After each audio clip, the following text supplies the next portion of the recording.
Job number one, clearly, to stabilize this situation and get the MAX back in the air. How quickly do you think Dave can get those two things done? Well, that's definitely a challenge for him. First off, we believe he does have to help repair some of those relationships that he has with the regulators and, customers and suppliers as well. And, really that's going to be a key focus to get the MAX back up and running.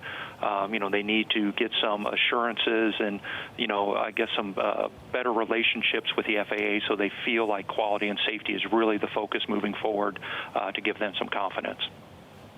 Do you think he kitchen sinks the story? Do you think he tries to get all the bad news that potentially could still be out there? And I'm pretty stunned that there could be any out into the market. How do you think he's going to approach the relationship with the market? Well, they report earnings here later this month in January, and we do anticipate that there's going to be some more news as far as the expenses associated with the MAX. Of course, they had already released a charge of about $5 billion in July. We anticipate that, obviously, that cost has gone up.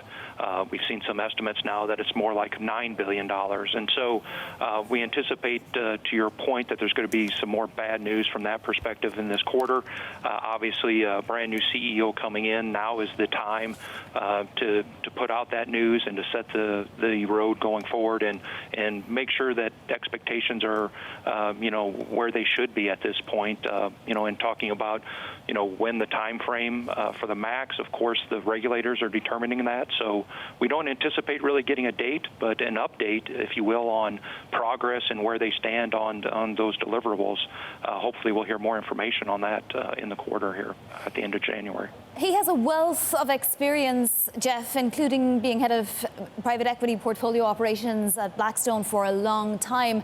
What does he prioritize? He has so much to do here, so much to repair. Well, definitely, the MAX is the key to the story for Boeing. To your point, I think they're well on the way repairing the relationship with the regulators. I think announcing the recommendation for simulator training for the MAX helps go a long way from that perspective. I think maybe one of the keys to focus on initially out of the gate here is really that internal culture. Obviously, those recently released messages put a spotlight on the internal culture, raised some concerns, definitely from the engineering perspective. And so I think that's his, first job this week is to meet with employees and to set the bar very high as far as the expectation on quality and safety. Will Boeing be able to hold on to its dividend as is? We recently moved our outlook to at risk in regards to the dividend. We didn't necessarily think that a cut is imminent, but obviously the MAX is a story that has kept getting prolonged.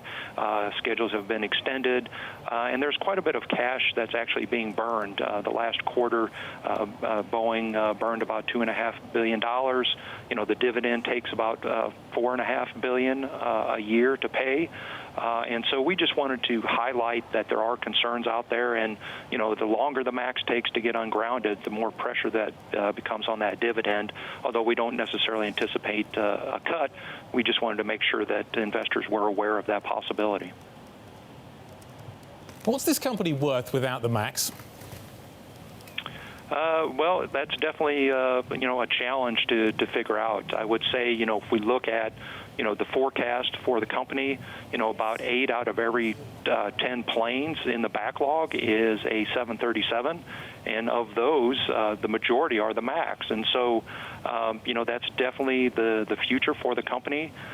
If for some reason the MAX doesn't get ungrounded and doesn't return to service, obviously, airlines can move back towards other versions of the 737 that have been flying successfully for decades. But that definitely is going to take a financial hit for the company. The MAX provided, a lot of advantages in regards to fuel efficiency and savings for airlines. And so, that would be something that would have to be reevaluated. But, that would be a challenge and obviously put pressure on the financials of the company. Yeah.